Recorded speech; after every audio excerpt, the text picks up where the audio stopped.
for the first time ever, the Elite Eight will not have a number 1 seed. Final score, Miami 89, Houston 75. For back-to-back years, Jim Larrañaga's going to the Elite Eight. This doesn't surprise me a bit.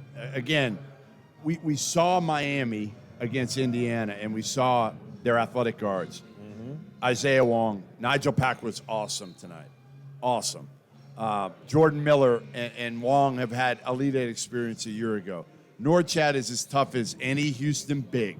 They matched up well. Again, Rob, what you said was they can score on Houston. You know what they did too? They defended.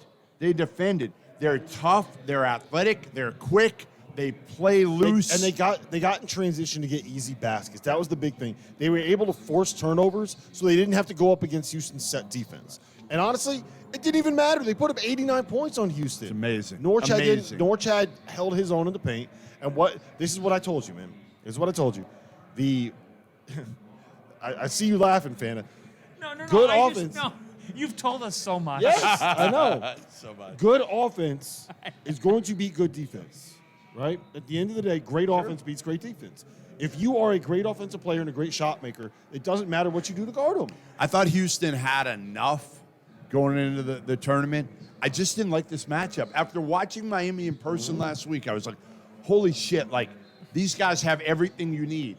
Now, they don't have a long athletic big necessarily. That's not Norchad, but he's a beast. He's an absolute killer. The other part that I think is really interesting, guys, we've killed Texas Tech because of NIL. We've killed Illinois because of NIL. The Miami men's and women's team that were kind of the poster children for NIL, and Nigel Pack specifically, right? It came out. The Cavender twins. They're both in the Elite Eight right now. I talked to Nigel Pack the other night after the game, and I asked him, I was like, how's this been for you? He said it was really, really hard at first, and then I embraced it. Today's episode is brought to you by Underdog Fantasy, the easiest place to play college basketball pick'em, where you can get a little extra sweat during March Madness and win real cash prizes simply by picking player stats in this weekend's games. In pick'em, all you do is predict whether a player will go higher or lower on Underdog's projected totals, whether that's points, rebounds, whatever. For example, if you're like me and you think Zach Edey is going to go nuts in this tournament, pick higher on his points projection, add up to 4 more picks, and if you hit them all, you can win 20 times your money on a single game.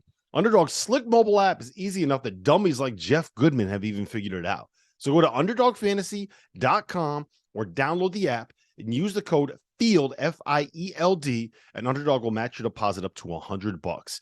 Now is the time to get in on the madness. So remember, UnderdogFantasy.com, promo code FIELD. I just embraced it. I kind of stayed off social media, didn't worry about it as much.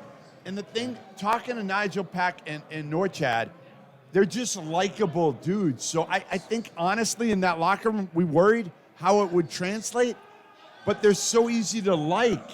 And they're not the type that are going to walk into the locker room and be like, this is my team. That's not their personalities. That's why this thing has worked. And Grandpa, Jim Larrañaga, I remember you and I talked, I think, to him in the summer about this a little bit in wherever that was, whatever it was. Rock Hill. Rock Hill, thank you. Rocky Point, I was going to call it.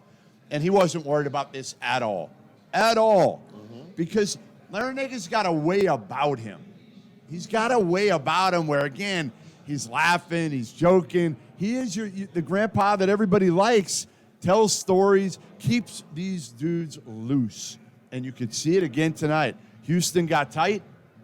They have fun when they play. They totally do. There is something to be said about that where you don't make the moment bigger than it is, right? Like, the perfect example is Purdue.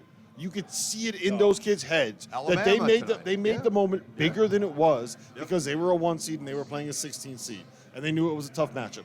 Alabama made the moment bigger than it was down the stretch of the second half once they realized that they had a chance to lose. And that is 90% of the battle when it comes to being able to win these games as a favorite. You cannot get tight. And I don't think that anybody on Miami is ever going to be tight because they're just out there hooping. They're just out there having fun. How disappointing is this for Houston to lose in the Sweet 16? I mean, listen, I don't know how many more cracks Kelvin and Houston's going to get at this thing, right? I mean, Jarris Walker, I got to imagine, is gone. I don't know how many of their other guys come back for their extra year. I mean, you never know these days, right? You never know. But to me, this thing was set up for them. Obviously, having the Final Four in Houston, having a bunch of guards, having a lottery pick, Arsenault coming off the bench. I don't think they played Arsenault enough this year. I think they kind of buried Terrence Arsenault when, to be honest, you kind of needed him on a night like tonight because his length and athleticism. Now, again, maybe he wasn't ready defensively. That's the one issue is that you have a bunch of little guards Right. on this roster. Arsenault's 6'6" wing that honestly could have matched up well against Miami. Yeah, you could have used that length against Isaiah Wong. Can Miami beat Texas? Anybody can beat anybody left. Now, again, Someone just commented and said, there's no way in my mind FAU or San Diego State can win the national championship.